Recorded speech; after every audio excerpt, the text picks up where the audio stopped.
Hello everyone, my name is Pukar Dhital. I'm an English instructor and today we're covering Grade 5 English. We're covering the chapter Describing Quantities and its reading comprehension portion. So let's begin the class. So let's begin the chapter describing quantities. Now, any amount, see? So whenever we deal with quantities, how do we define quantities? Now in English, there are ways to define quantities, and that's what we're dealing with in this particular chapter, describing quantities, which is unit 7. Now let's start with reading first of all. I want you all to observe the picture first, all right, and then read it. And as you read it in the classroom, someone take the role of A, someone take the role of B. And again, interchange. Again, the next student will take the role of A and the other student will take the role of B. So this way, many of you can participate in the classroom. Okay, so how many boys are there? B answers, there are 15. And how many girls? 17. See, so we use the word here, many, to ask the number of boys and girls. Now, in the next example, I need some milk. How much? Look at this. How much for milk? Not how many. How much? A bottle of milk, please. Here. So there you go, a bottle of milk. So from here, a very simple assumption, a very simple understanding, in fact, that many for countable, much for uncountable. Countable, the one you can count, and much for uncountable, the one you cannot count. You cannot count milk. So that's why we use much. Okay? Many is countable, and much for uncountable. Now we proceed further. How much is a kilo of sugar? 45 rupees. Give me a kilo of it. Here you are. Again, much. See? You're just dealing with kgs here or kilos here. How much is a liter of kerosene? 50 rupees. How much do you want? Just a liter, please. Here. Again, see? Use of much. Let's proceed further. How much is a jar of jam? Now, here you go. All right? She wants to buy a jar of jam. How much is a jar of jam? It's 90 rupees. Now here we're dealing with money here, monetary value. Okay, again for money we use much. It's 90 rupees. Give me one. Here you are. So there you go. She buys here a jar of jam.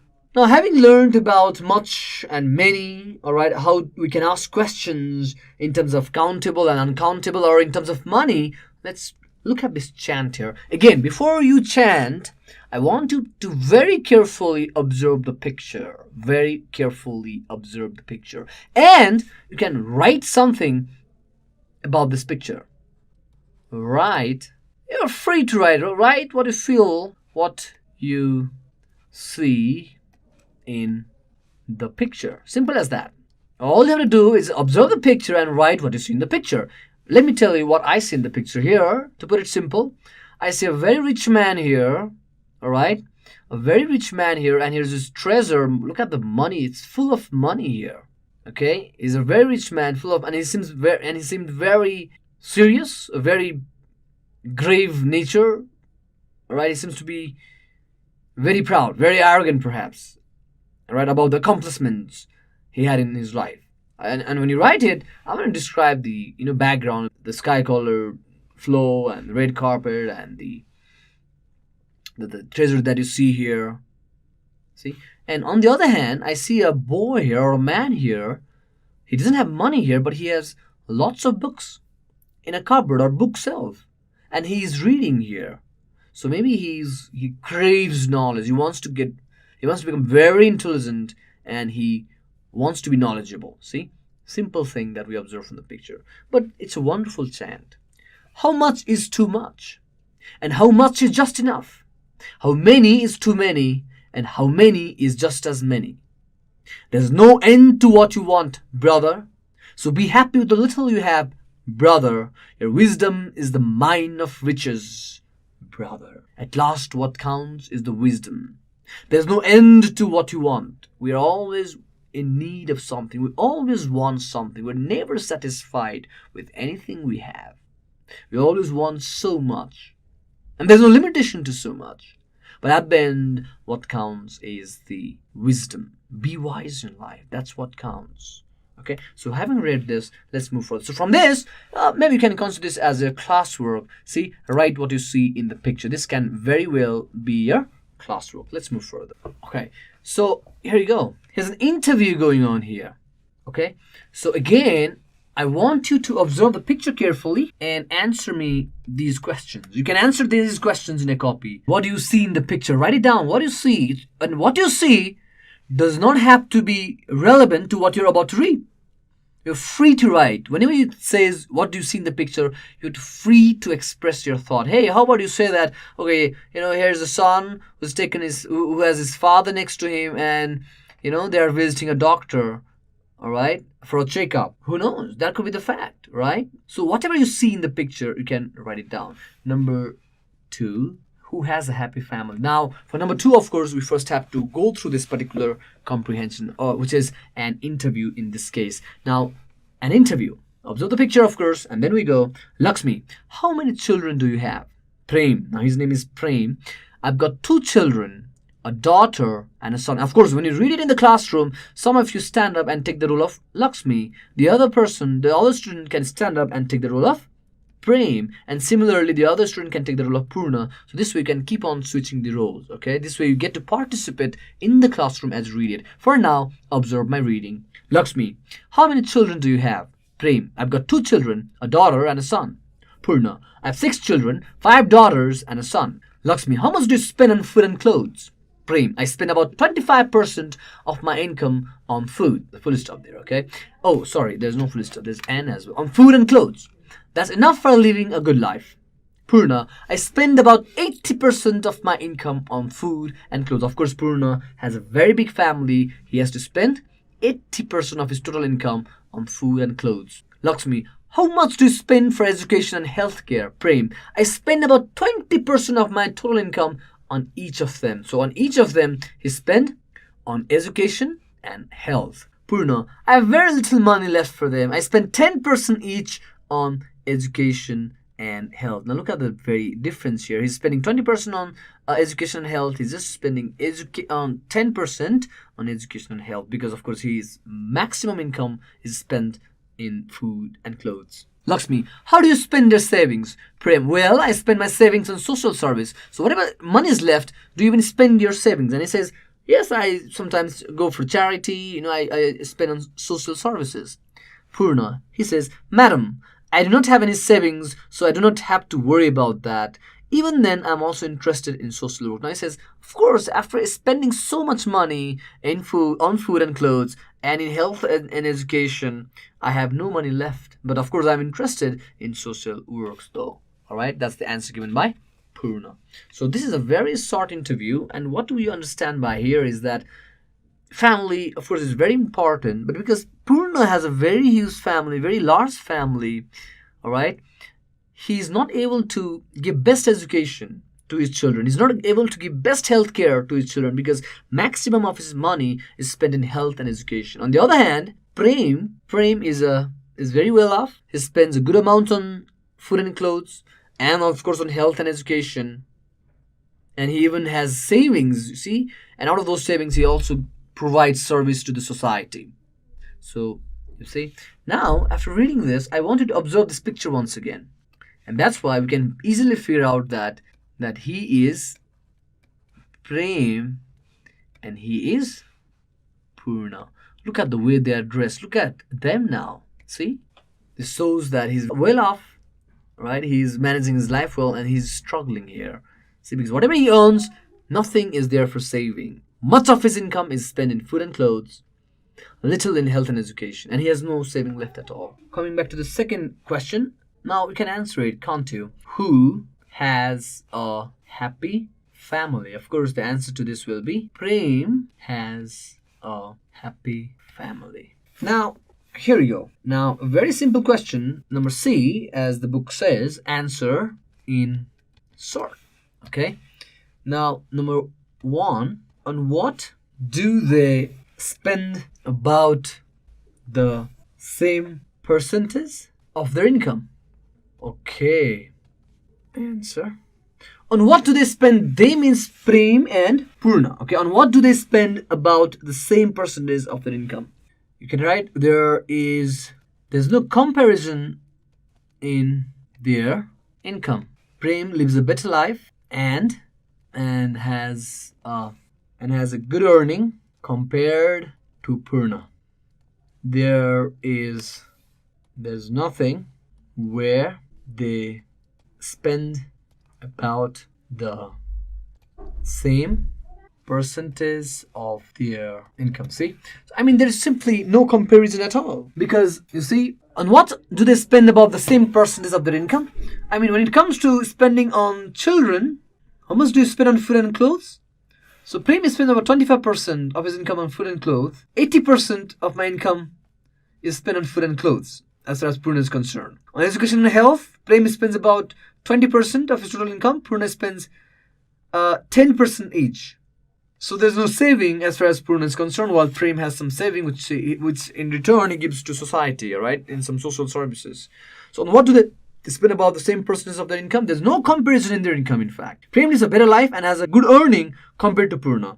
There's nothing where they spend about the same percentage of their income. So I'd like to add a word here. There's nothing in comparison where they spend about the same percentage of their income. All right, now let's move on to number B. Number 2. Very simple question. How much does Prem spend on education and health care? How much does Prem spend on education and health care? Very simple, isn't it? Prem is asked in simple present. See, how does, so when you write Prem spends, when you answer it, Prem spends. Now you got to figure it out. Read from the passage and write down the answers. Okay. Now number 3. How much does Prem save every month? Prem saves 35% of his income every month. Prem saves 35% of his income every month. Now, why 35%? Because look at that. Prem first spends 25% on food and clothes, and then he spends 20% each on son and daughter. So 25, 35, and 45. See? 55, 65. So what 100 minus 65? That is 35%. That's why Prem saves 35% of his income every month. And out of this 35%, of course, again does social service. Okay, now let's move on to number 4. Very simple question. Does Purna save any money? Does Purna save any money? Of course, this you can certainly do it at home. Again, number 5. How does Prem spend his savings? Now, how does he spend his savings? Of course, in the social service, remember? So this, you can definitely do it at home. All right? So now look at this, match the words with their meanings. Of course, whenever it comes to words and the meaning is there, you are always supposed to have dictionary by your side. Make sure to have a dictionary by your side. Just don't rely on the book for that. And of course, this will definitely help you now. Income, in case you're confused, you turn to that alphabetical I and then N and then C, and of course you'll get the word income. So what do you think it means?